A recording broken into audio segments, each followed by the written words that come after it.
Bonjour à vous. Comme d'habitude, si cette vidéo vous a plu, un petit pouce, un abonnement, éventuellement un petit don, lien dans la description si bien sûr vous appréciez mon travail. Aussi, n'hésitez pas à partager mes vidéos afin que cette chaîne soit mieux connue. Merci à tous pour tout cela. Donc là, je me suis dit concernant Israël qu'un petit bilan serait de bonne aloi. Donc là, il y a un cessez-le-feu entre Israël et l'Iran. Alors, il n'y a pas trop de combats entre le Hamas et Israël et très peu de combats, bien sûr, entre les Houthis et Israël. Là, les Houthis lancent un ou deux missiles comme ça sur Israël, mais ça reste très léger. Et le Hamas ne se bat quasiment plus, voire plus du tout. Donc je me suis dit, allez, peut-être un petit bilan, même si rien n'est fini et qu'une guerre peut reprendre à tout moment, on ne le sait pas, mais en attendant, il y a un cessez-le-feu qui est assez respecté entre Israël et l'Iran. Bon, Israël bombarde toujours Gaza, bien évidemment, et encore, on ne parle que de Gaza, mais n'oublions pas les combats aussi en Cisjordanie. Et bon, les petites escarmouches avec les Houthis qui, comme je le disais, envoient un ou deux missiles par-ci, par-là de temps en temps. Les Houthis font surtout parler d'eux concernant les navires en mer Rouge. C'est surtout là que les Houthis interviennent vraiment. Alors, quel est ce bilan, tout du moins temporaire, avec Israël économiquement et diplomatiquement? Alors, tout d'abord, économiquement, déjà, ça a coûté une véritable fortune, bien évidemment, à Israël. Depuis le 7 octobre, des dizaines et des dizaines de milliards de dollars ont été dépensés par Israël et le coût, évidemment, ne cesse d'augmenter tous les jours dans le sens où il faut bien acheter des munitions militaires au cas où. Et là, Israël, en plus, doit acheter particulièrement beaucoup de missiles. Pourquoi? Parce que les stocks ont été épuisés et il faut en urgence, je dis bien en urgence, que les stocks se refassent. Donc là, paradoxalement, alors qu'il y a un cessez-le-feu et qu'Israël est en mode, on va dire, petit combat, hein, si vous me permettez cette expression, Israël n'a jamais autant dépensé puisque elle doit refaire son stock de munitions et surtout de missiles. Donc ça consomme énormément d'argent, avec en plus une économie qui est très très ralentie.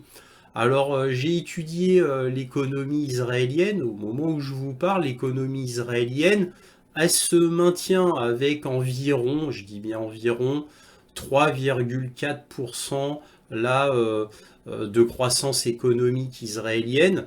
Donc l'économie israélienne est très résiliente et qui était quand même, il faut le dire, assez riche, assez puissante, avec l'aide évidemment des Américains qui injectent des milliards de dollars régulièrement, bien évidemment. Donc ça a permis quand même à Israël de tenir malgré ses mauvais jours. Alors maintenant, Israël économiquement n'est pas sorti de l'auberge, puisque encore une fois, comme je viens de vous le dire, c'est très important, elle doit refaire ses stocks. Donc dépenser là énormément en très peu de temps. Donc c'est assez problématique. Et en plus aussi, là c'est le côté économique, mais il y a le côté militaire. Là, Israël, en réalité, a pris une douche froide. Et pourquoi? Parce que militairement, eh bien, elle n'a pas gagné contre le Hamas, évidemment. Alors, on pourra jamais dire, oui, mais le Hamas n'a pas gagné non plus, mais il n'a jamais été question que le Hamas gagne contre Israël. Il a été question que le Hamas résiste à Israël ou que Israël échoue à abattre le Hamas. Et Israël a lamentablement échoué à abattre le Hamas. Par contre, les Gazaouis, eux, ont pris très cher. La bande de Gaza, elle, a environ 80, voire même 85%, est complètement détruite. Donc, il faudra peut-être 10-15 ans avant que Gaza soit reconstruite. Et encore, puisque Israël continue à bombarder Gaza. Et Israël continue à faire des morts. J'entends tous les jours 50 morts, 70 morts, et je dis bien tous les jours, quotidiennement. Donc les Gazaouis, eux, prennent très cher, ils reçoivent des bombes, des obus, drones, etc. Mais en plus, ils doivent faire face à la faim. Ils doivent faire face à toutes les restrictions possibles et imaginables, sans compter évidemment le manque de médicaments, les maladies qui se propagent, les gens qui meurent de faim, les gens qui meurent de blessures, qui s'infectent et qui les tuent par exemple, ou de fièvre, etc. etc. La liste est absolument sans fin. Bref, là maintenant, c'est reconnu, ça y est, que Israël, par l'ONU, hein, que Israël fait effectivement un génocide et de la manière, de la pire manière qui soit, de la plus cruelle qui soit, c'est-à-dire en affamant tout simplement le peuple, en coupant l'eau, l'électricité, la nourriture, voilà. Et en plus, Israël exige que ça soit elle qui s'occupe de la bande de Gaza, qu'elle gère totalement la bande de Gaza. Donc là, on a Netanyahou qui a rencontré Donald Trump sans problème. Il ne faut pas oublier que Benjamin Netanyahou est sous un mandat d'arrêt international qui a été délivré par la CPI, la Cour pénale internationale. Donc, mais bon, évidemment, ce ne sont que des mots creux, hein. Les États-Unis sont derrière, donc tout l'Occident est derrière Benjamin Netanyahou, en gros. Donc, militairement, c'est un échec. Est-ce que Israël a tué le Hezbollah? Non. Est-ce que Israël a tué les Houthis? Non. Donc elle a échoué sur tous les tableaux, les Houthis, le Hamas, le Hezbollah et bien entendu l'Iran. Mais contre l'Iran, l'Israël de toute manière n'a aucune chance s'il y avait une véritable guerre contre l'Iran. Et dernier mot militairement, là, Israël vient de comprendre la vraie puissance de l'Iran. Et là, on s'aperçoit que les premières estimations de 3000 missiles balistiques, en fait, c'était des estimations très faibles. Là, ils viennent d'apprendre qu'en réalité, il est bien possible que l'Iran ait des dizaines de milliers de missiles balistiques longue portée, et non pas environ 3000 comme estimé. Et en plus, comme je vous l'avais déjà dit dans une précédente vidéo, l'Iran a d'abord utilisé ses plus anciens missiles et a pu tester au combat ces missiles les plus sophistiqués, comme les missiles hypersoniques, qui ont été très efficaces et ils n'ont pas été arrêtés effectivement. Israël n'a arrêté aucun des missiles balistiques ultra rapides iraniens, absolument aucun. Donc ça pose problème parce que là l'Iran va recevoir quelques avions des Sukhoi 35S, donc russes, les derniers modèles de Sukhoi 35. Quand les Iraniens auront les Sukhoi 35, alors je ne sais plus combien, je ne sais plus si c'est 35, quelque chose comme ça. En tous les cas, quand les Iraniens auront les Sukhoi 35, bah, ça va complètement changer la donne. Sans compter que apparemment l'Iran là va recevoir des systèmes antimissiles chinois. De mémoire, c'est des HQ9 si si je me souviens bien. Donc des systèmes de missiles antimissiles chinois performants, dernière génération. En échange du pétrole, bien entendu, la Chine n'a jamais caché son alliance avec l'Iran. Bon, une alliance toute relative, bien sûr, mais tout du moins, elle l'aide en arrière-plan, ça c'est certain. Bref, donc militairement, l'Israël a complètement échoué. Et en plus, peut-être même qu'elle a accéléré la volonté de l'Iran à avoir cette fois réellement l'arme nucléaire. En plus, parce que l'Iran, elle, grâce à ses ayatollahs, les ayatollahs ont toujours refusé l'arme nucléaire et ne faisaient qu'enrichir de l'uranium pour une possibilité de fabrication d'armes nucléaires. Mais comme le dit l'AIEA elle-même, et comme le dit le Pentagone lui-même, via Tulsi Gabbard, donc le chef suprême des renseignements américains, les Iraniens n'ont jamais voulu construire et même essayé de construire une arme nucléaire. Voilà.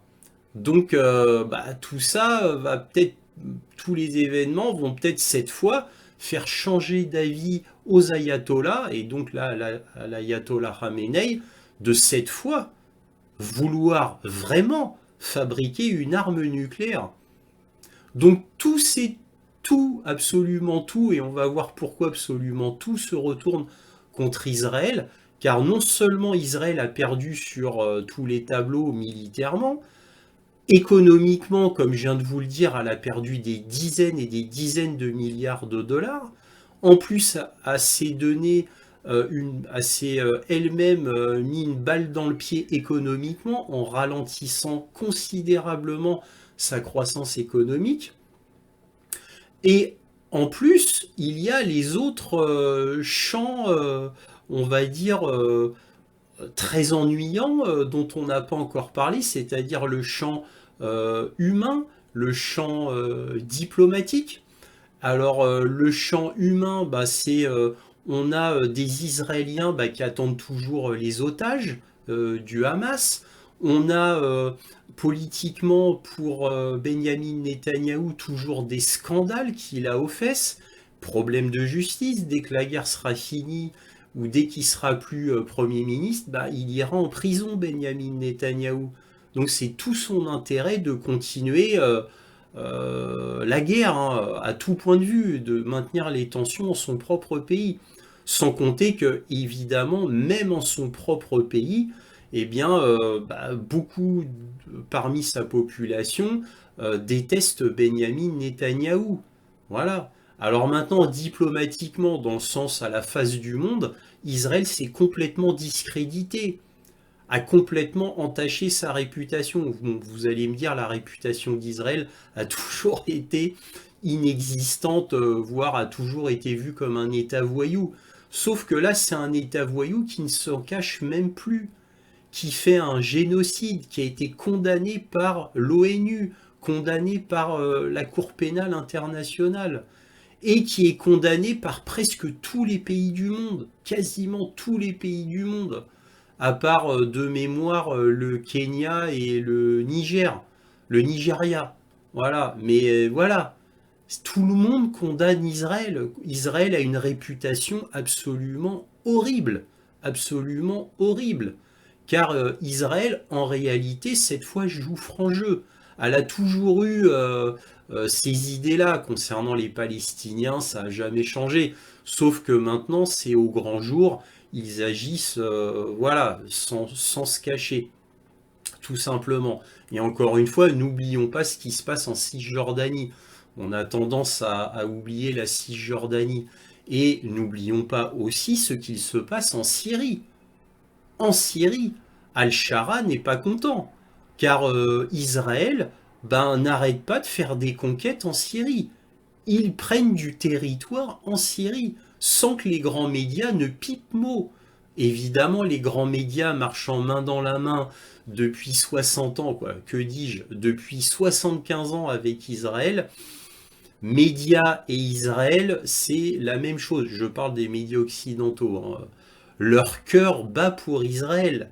Et je parle des médias occidentaux, hein. Voilà. Leur cœur bat pour Israël. Ne l'oublions jamais, hein.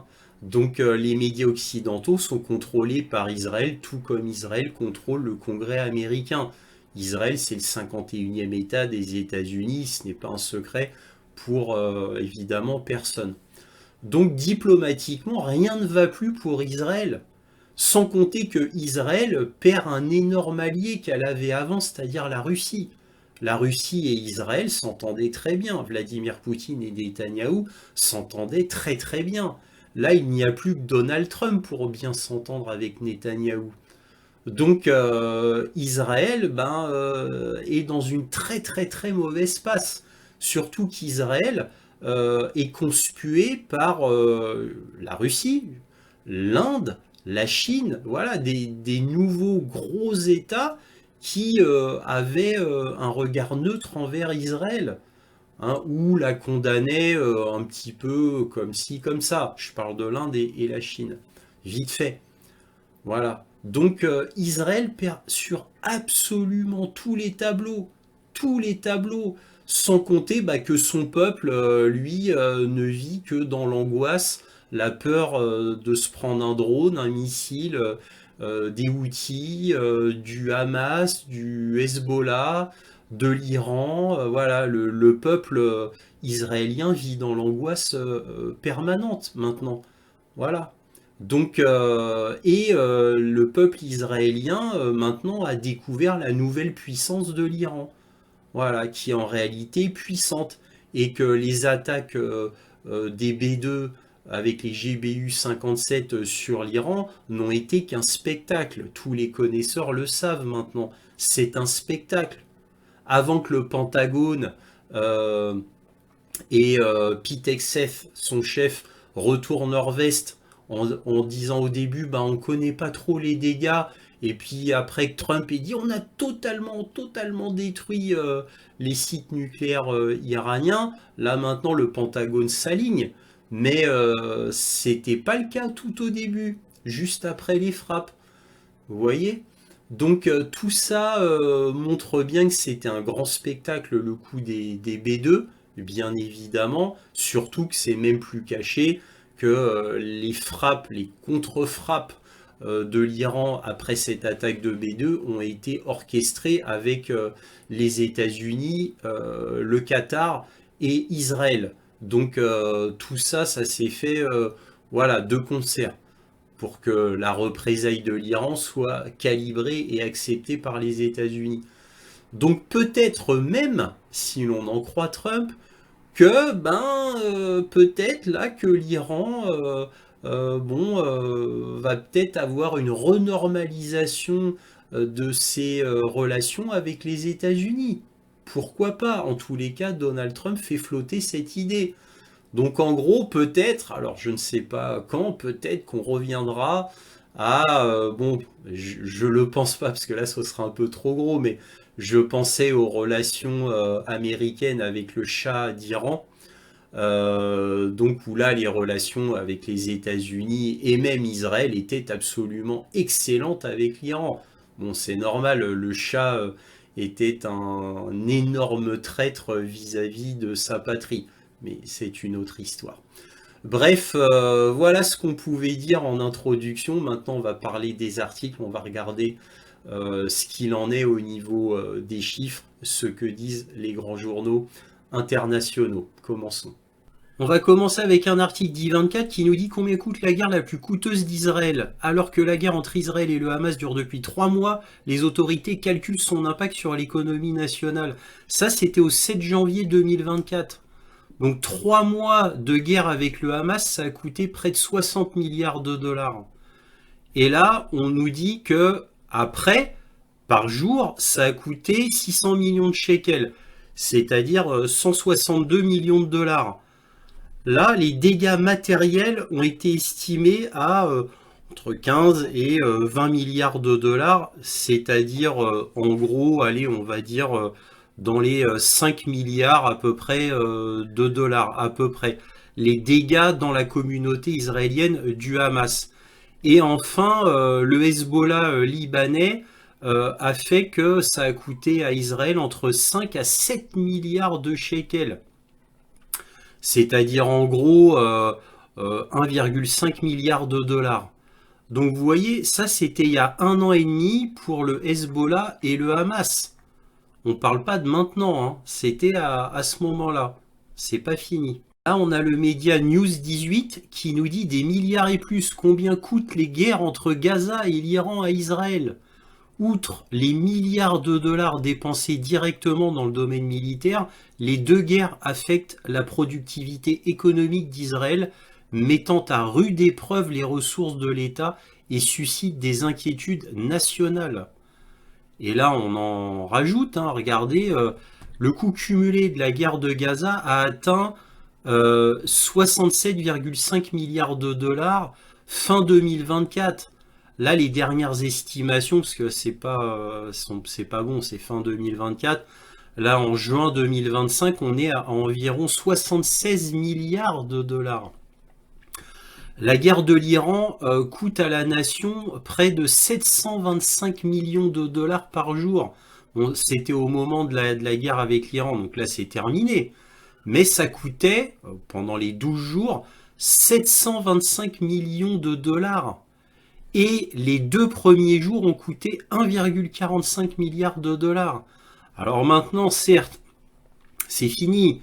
Il y a le cessez-le-feu. Mais en attendant, bah, regardez tout ce que ça a coûté. C'est absolument gigantesque.